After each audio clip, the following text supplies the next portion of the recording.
Qual pecado não tem perdão? Explorando o conceito de pecados imperdoáveis.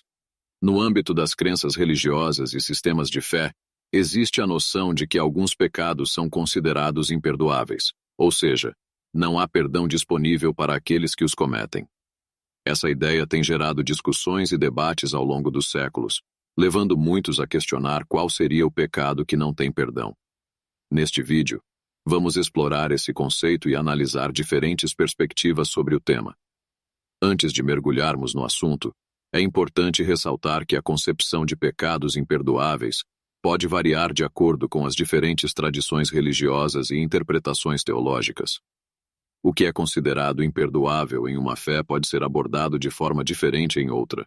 Uma das referências mais comuns relacionadas aos pecados imperdoáveis é encontrada na Bíblia cristã, no Evangelho de Mateus, capítulo 12, versículos 31 e 32, que falam sobre o pecado contra o Espírito Santo. Nesse contexto, Jesus afirma que todo pecado e blasfêmia serão perdoados aos homens, mas a blasfêmia contra o Espírito Santo não será perdoada. A interpretação desse versículo tem gerado controvérsias entre estudiosos e teólogos. Alguns acreditam que o pecado contra o Espírito Santo se refere à rejeição deliberada e persistente da graça divina, uma recusa em aceitar a salvação e a ação transformadora do Espírito Santo na vida de uma pessoa.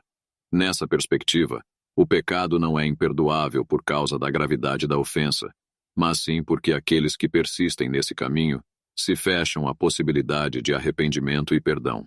Outras interpretações sugerem que o pecado contra o Espírito Santo é um estado de endurecimento do coração, uma rejeição absoluta da fé e da espiritualidade.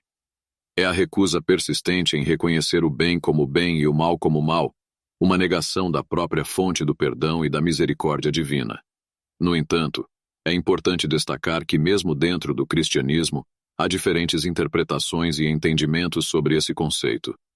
Alguns teólogos argumentam que todos os pecados são potencialmente perdoados, desde que haja verdadeiro arrependimento e um desejo sincero de se voltar para Deus. Além do cristianismo, outras tradições religiosas também têm suas próprias concepções de pecados imperdoáveis. Por exemplo, no Islã, o conceito de shirk refere-se à atribuição de parceiros a Deus, negando a unicidade e supremacia divina. Esse pecado é considerado uma violação grave e pode ser visto como imperdoável, a menos que haja arrependimento sincero.